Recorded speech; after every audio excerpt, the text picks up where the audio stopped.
More than 1.5 million Americans are diagnosed as having some form of autism, a complex and often baffling developmental disability that affects the way a person communicates and interacts socially. While there are a variety of therapies available to date, there is no cure. But today, the story of one little girl and her journey with the help of Mozart. She looked beautiful. She looked perfect. I was elated. And to her parents, Sharon and Dave, Ashley was perfect. The second daughter they'd always wanted. I wanted another child so Casey could have a playmate. They were 14 months apart, and I thought Casey would be a great role model for Ashley. Okay, come on. Okay, go real slow.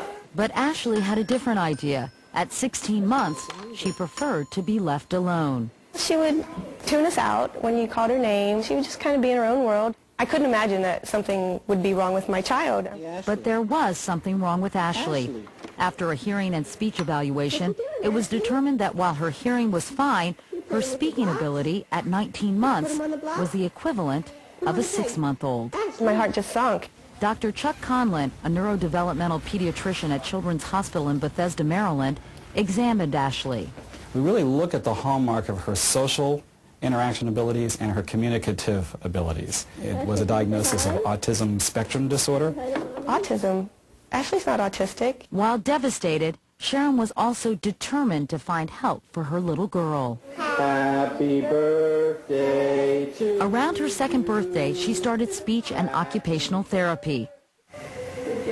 But despite a 20-hour-a-week program for almost a year, Ashley made little progress. So Sharon decided to try a special listening program who theorized that autistic children have underdeveloped inner ears that can be retrained through intensive sound therapy. This is really looking to doing that to help start language emerge. It's in the womb that hearing develops. The fetus picks up only high-frequency levels of the mother's voice and other sounds. This therapy is designed to replicate those sounds heard in utero in order to reawaken the ear's natural ability to listen and ultimately stimulate the brain's desire to communicate. For some kids, really opening another door to them and an entirely new world. For Ashley, the result was nothing short of miraculous. The second day, I really remember, we got into the car and we were driving home, and all of a sudden she said, "I want cookie." And she'd never said anything spontaneous like that before. And Dave and I looked at each other like, what'd she just say? After more than a year of listening therapy combined with interactive games, Ashley is now part of the crowd. Give me a high five. You're doing super! She learned to talk, she learned to pretend play. Maybe dinner with me. She learned to hug, she learned to love us.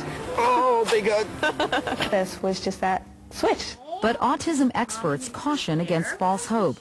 They stress it is not a cure, it's not science, and it's not meant for every autistic child. I don't think that I could make this a treatment recommendation from the standpoint of definitively do this until there was more evidence to suggest there's good clinical science to say this works.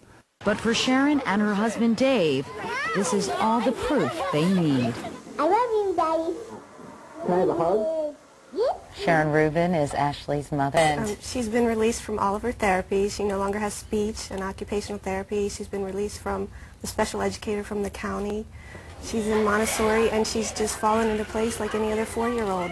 This must be the answer to your prayers. I mean, you must be so grateful and relieved as Ashley's mom. I mean, she loves us now. She calls me Mommy. She calls Dave Daddy. I mean, it just opened up a whole new world for her, and for us, we're a family now. Now, she had other therapy, though, we should point out. She was also on a special diet for some time. Why are you convinced, Sharon, it was it that really is responsible for her vast improvement?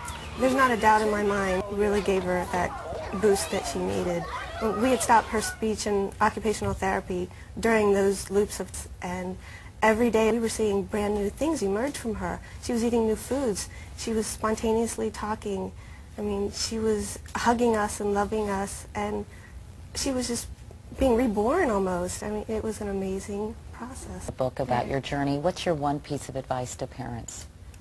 Just heed the warning signs. Sometimes parents just brush off some delays that they see in their children, and go to the doctor, go to the pediatrician, and just check it out. Different and don't kinds be of in therapy. denial. And there's hope out there. We'll be back after this.